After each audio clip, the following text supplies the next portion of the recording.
C'est un lieu où les temples dominent de leur silhouette tout le paysage jusqu'aux portes des villes. Au sud-est de l'Asie, la Birmanie n'a pas usurpé son surnom de contrée aux 1000 pagodes. Épargné par le tourisme de masse après des décennies de dictature militaire, le pays s'ouvre peu à peu au monde et est aujourd'hui une destination prisée des voyageurs aventuriers. Ce que l'on sait moins, c'est que la Birmanie fut avant-guerre une source d'inspiration majeure pour un des écrivains les plus influents du XXe siècle, George Orwell, auteur du prophétique 1984, qui arpenta le pays dans les années 20 en tant qu'officier de la police coloniale.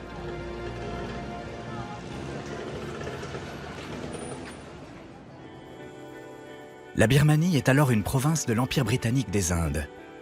Dans une ambiance moite et décadente, les colons anglais y mènent une vie de plaisir, se souciant peu du sort des indigènes. Une atmosphère de fin de règne, dont George Orwell s'inspirera pour écrire son roman Une histoire birmane, une critique de l'impérialisme britannique dont le pays recèle encore d'innombrables témoignages.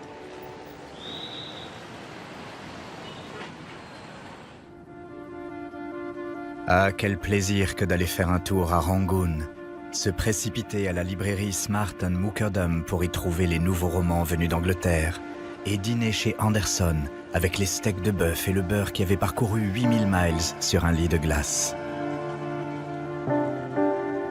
Cette Rangoon chaleureuse, si accueillante pour les colons anglais, c'est celle que décrit John Flory, un des personnages principaux d'une histoire birmane de George Orwell. Pour en retrouver l'atmosphère, il faut arpenter les artères qui se déploient autour de la place de l'Indépendance et de son iconique bâtiment de la Haute Cour, érigé en 1905 pour la reine Victoria.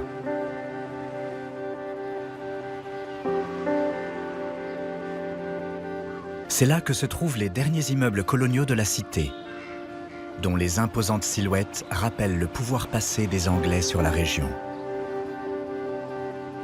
C'est dans cette ville que les Britanniques aimaient à surnommer la Cité-Jardin de l'Orient, qu'Orwell débarque en 1925 comme officier de police coloniale. Il découvre une cité de 300 000 habitants, où les Birmans vivent relégués en périphérie. Le jeune homme travaille dans ces quartiers et se passionne pour cette culture birmane, pourtant jugée impénétrable par la plupart de ses amis.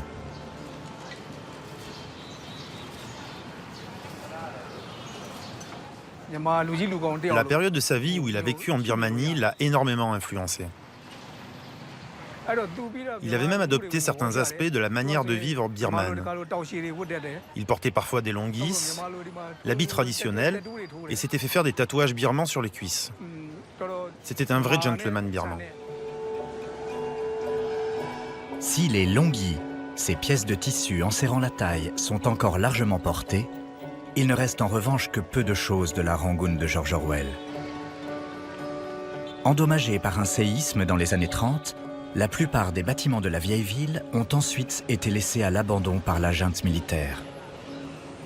Nombre des librairies et drugstores fréquentés par Orwell ont ainsi disparu, à l'exception d'un lieu, le bar du prestigieux Strand Hotel. Récemment rénové par les autorités, cet établissement de standing permet, pour le coût d'un brandy, de se plonger dans l'univers suranné décrit par Orwell dans son Histoire birmane.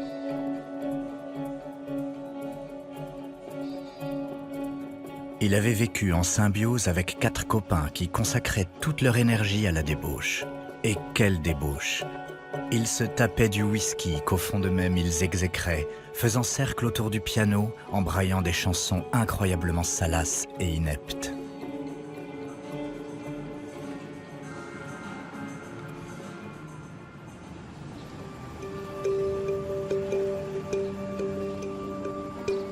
Il faut se rendre 300 km plus au sud pour réaliser que Rangoon n'est pas l'unique cité ayant servi de toile de fond à Orwell. Au fond du golfe birman, Moulmein, l'indolente, déploie ses charmes. En son centre, d'anciennes églises désertées après le départ des colons anglais et des villas rongées par la végétation lui confèrent des airs fantomatiques. Seuls des temples richement entretenus font écho au passé glorieux de la cité. Lorsqu'Orwell y est nommé chef de la police, sa situation idéale à l'orée du delta du fleuve Salween en fait une ville prospère. Moulmein a été la première ville de Birmanie à être colonisée par les Anglais. C'était une ville très riche et développée à l'époque d'Orwell, notamment grâce à son port de commerce ouvrant sur la mer d'Andaman.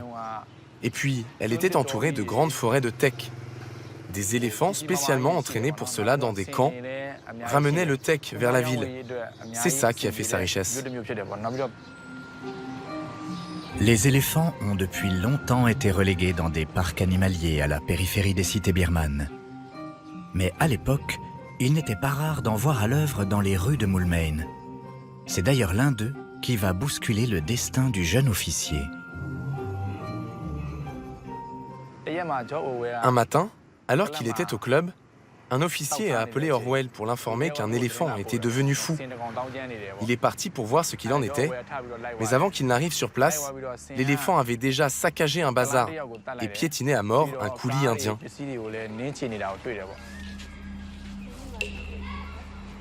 Orwell part alors à la recherche de l'animal, bientôt suivi par une foule de Birmans survoltés à l'idée d'observer sa réaction. Lorsqu'il le trouve, l'officier constate que l'éléphant s'est calmé. Plus de raison de l'abattre, donc. Pourtant... Brusquement, je sus qu'il me faudrait malgré tout tuer cet éléphant. C'était ce que cette foule attendait de moi, et j'allais devoir m'exécuter. Et c'est à ce moment que je compris la vacuité du règne de l'homme blanc en Orient, que lorsqu'il devient un tyran, c'est sa propre liberté qu'il détruit. Un acte aux conséquences immédiates pour Orwell. Furieux qu'il ait abattu un animal d'une si grande valeur, sa hiérarchie lui impose une mutation au plus profond du pays, tout au nord de la Birmanie.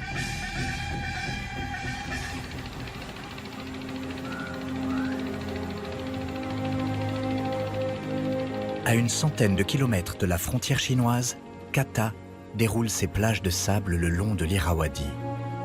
Carrefour incontournable pour les pêcheurs du fleuve autant que pour les tribus des montagnes venant y vendre leurs produits, Kata est un concentré de Birmanie, ce pays aux 135 ethnies. Longtemps, la ville a été imperméable aux influences occidentales. Pour les colons anglais qui, comme Orwell, y débarquaient, s'installer à Kata, c'était plonger au cœur d'un territoire qui n'avait jamais eu besoin d'eux. La ville indigène était sur la droite, avec son tribunal et sa prison, à demi enfouie sous des verts bosquets de pipales. La flèche de la pagode s'élevait au-dessus des arbres, comme une lance dorée. La ville n'avait guère changé depuis l'époque de Marco Polo jusqu'en 1910.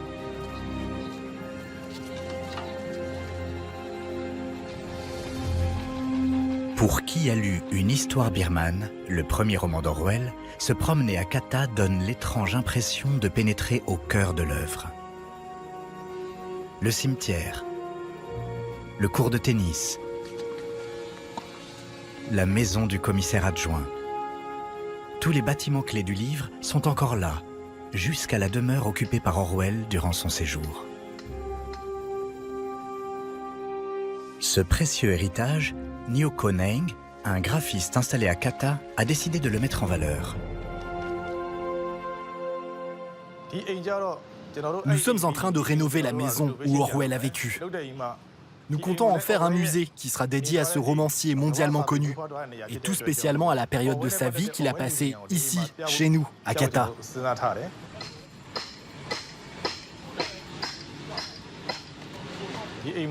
C'est ici même qu'il a commencé à écrire Une histoire birmane. Le British Club n'est pas bien loin.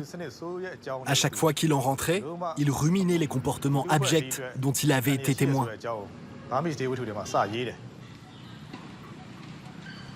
Les domestiques ne sont plus ce qu'ils étaient, dit MacGregor. Quand j'étais jeune et qu'un maître d'hôtel vous manquait de respect, on l'envoyait se présenter à la prison avec un billet qui disait « Veuillez donner 15 coups de fouet au porteur. Que voulez-vous ? J'ai bien peur que ce temps-là ne soit révolu à tout jamais. »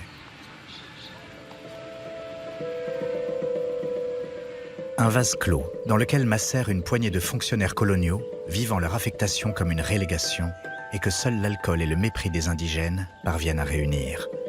Tel est le kata, dépeint par Orwell.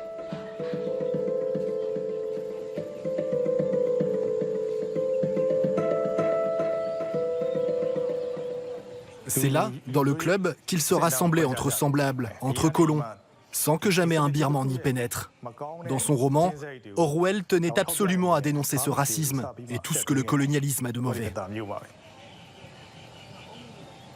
Il faudra attendre le milieu des années 30 pour que ces clubs coloniaux tolèrent des Asiatiques en leur sein. Aujourd'hui, celui de Kata est devenu une école. Plus tard, peut-être, ces jeunes étudiants apprendront les textes d'Orwell, dont le message revêt pour les Birmans une importance particulière.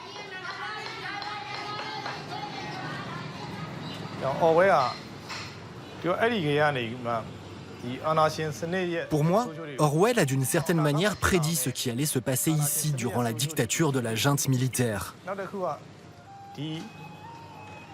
Dans 1984, il a parfaitement montré comment le pouvoir pouvait laver le cerveau des gens pour mieux les diriger, mieux les contrôler, en les empêchant de penser et de s'instruire.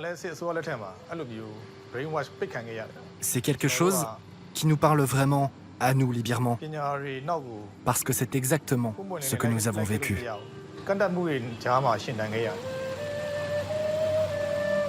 Par la force de ces paysages, autant que par l'ignominie de l'impérialisme qu'il y a observé, la Birmanie aura profondément marqué le jeune Orwell. Il démissionnera de la police peu de temps après son séjour à Kata et consacrera sa vie à dénoncer toutes les formes d'oppression.